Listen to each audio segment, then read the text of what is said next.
A tasty beer is the perfect way to end a Friday, or a Wednesday, or a Tuesday. Any day, really.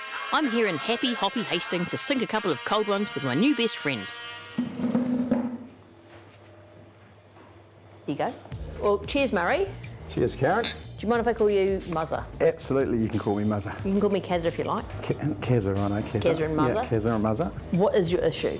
You know, zero alcohol beer is becoming a bigger and bigger thing in the New Zealand beer scene. There's some great varieties available now, but what I can't understand is why it's nearly the same price or very close to the same price as a standard heavy-duty beer. What do you love about the taste of beer?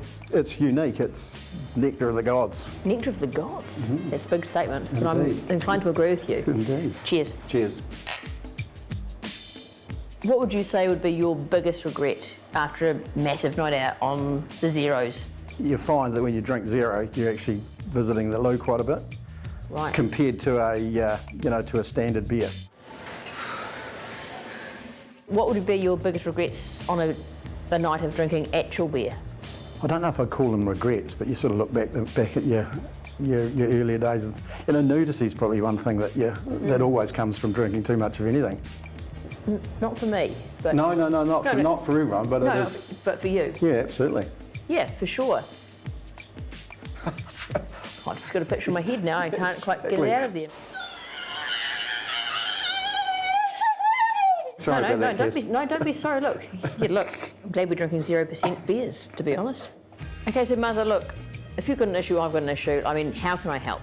I want you, Karen, to go and find out all about this zero beer and why it's priced as it is. Mother, I'm on the job. Kazza, that'd be awesome. No worries. Cheers. Cheers. Lovely to meet you. Now, I love beer as much as the next guy, and the next guy is my new best friend, Muzzer. So to test out what he's been saying, I'm going to do my favourite kind of scientific experiment, a pub crawl.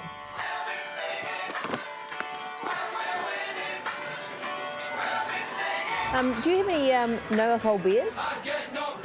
Like, does anyone actually buy these things? Surprisingly, yes. Actually, way more than you would think. Have you ever tried them? Yep. Yes. Should have you?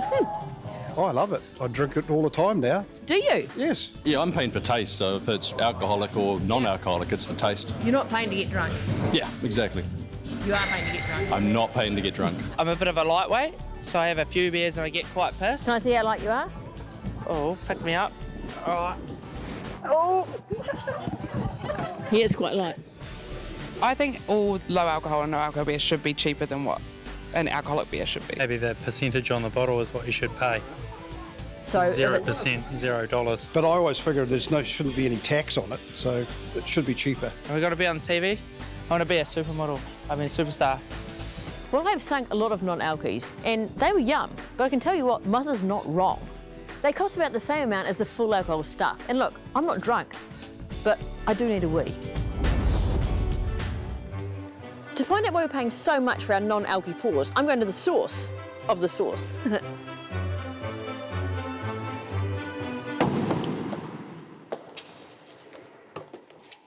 Basically, what would you say is the difference between a non-alcoholic wine and, say, I don't know, just like juice? The flavour of wine is very different to grape juice because it goes through fermentation. So the flavours are very, very different. What have you noticed in terms of the trends of people choosing your non-alcoholic products? To be honest, we weren't 100% sure who the consumer was going to be.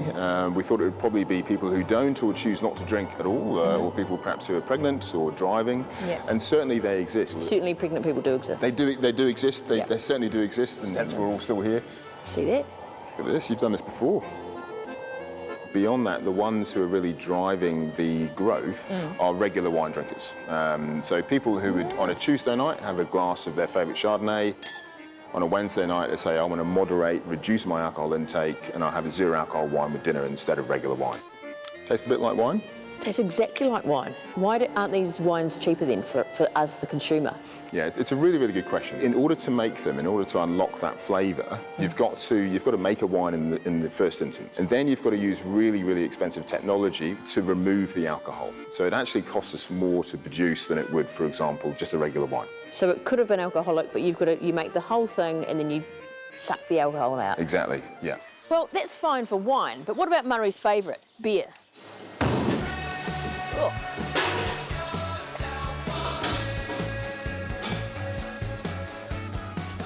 I'm going to start off with a pretty serious, pretty heavy question. Why are you ripping off my best friend Murray? Sorry, who? My best friend Murray. He wants to know, I mean, I'd probably give some more context. He wants to know why non-alky beers cost him the same as alky beers. Can you answer that? Well, they're not the same. This is Tiny, which is our non-alc. This is Happy Days. We pay excise on this beer for the alcohol, and about 20% of the price is tax. So we've taken that tax off Tiny. So it's 20% cheaper. It's 20% cheaper. But I guess you've still got some of the similar costs. Like Well, look, it's both got a can. We haven't cracked a way of putting beer in without a can. Still needs to be transported on trucks. And in fact, if you broke down all the ingredients in the process, this beer Tiny would be fractionally more expensive. So you're actually getting a bargain. Bargain. If you buy that. Bargain. Mind your step. Okay. This is malted barley. Sometimes we use wheat and oats. But basically, we make a big porridge in here. Well, that just looks like soapy bubbles. It does, doesn't it? There's your bubbles. Oh, there's the bubbles for the beer. That's beer bubbles. The idea is to try and create something that's obviously, it's never going to be identical to a beer, but we want something that's as close to it as possible. As someone that enjoys beer quite regularly, this tastes like real beer. To be honest, this was the hardest beer that we have ever had to make. Really? Yeah, I mean, I think we threw away about 9,000 or 10,000 litres of beer trying to get it just right. Where did you throw it? Down the drain. Then where does it go?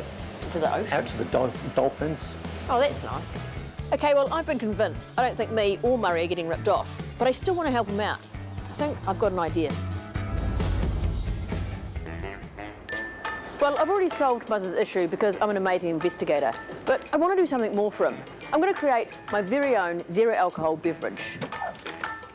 And what better place to do that than top New Zealand syrup makers, Six Barrel Soda.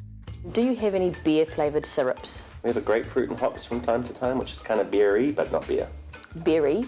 Beer. Beerish. Beerish. Yeah, beerish. Joe took me into their world-leading soda facility with a super cool name. This is the kitchen. Yep. Yeah, it's a pretty simple name. So where you make the things. Where we make the things. Beer-flavoured syrup, it's got to taste like the real thing. You know, we want authenticity. Juicy, hoppy. Flavourful. That on there. 2 point. You're doing great. Am I? A little bit of sugar for a little bit of sweetness. Oh, sorry. No, so I've done 355. 355. It's experimental. It's an art form. You've got some pineapples, a bit of malt, you've got that beer flavour, some hops, Nelson Sauvin hops. Stirring syrup around and around. Stirring syrup on the bench. Hops are ready for when it gets hot enough. 80-ish, I reckon. We'll chuck some hops in. The home brewers at home are going to tell me that's the wrong temperature, but that's why they're home brewers. We're going to prove it wrong. You're going to stir it around. Woof it around like that. Woof it around. It should be pretty strong. How's it tasting? Beery? Ish, yeah. More hops, eh? I think so. Stirring syrup on the bench. Take 2, more hops. Cheers. Definitely better. That's it. Yeah. Should we bottle it? Yes, how do we do that? Well, we're going to pour it into a bottle. All of our syrups are about $16.95 a bottle. But you get about 15 drinks. 15 drinks for $16.95? That's right, eh? I'll be laughing all the way not to the pub. What are we going to toast to? To Muzza. Muzza.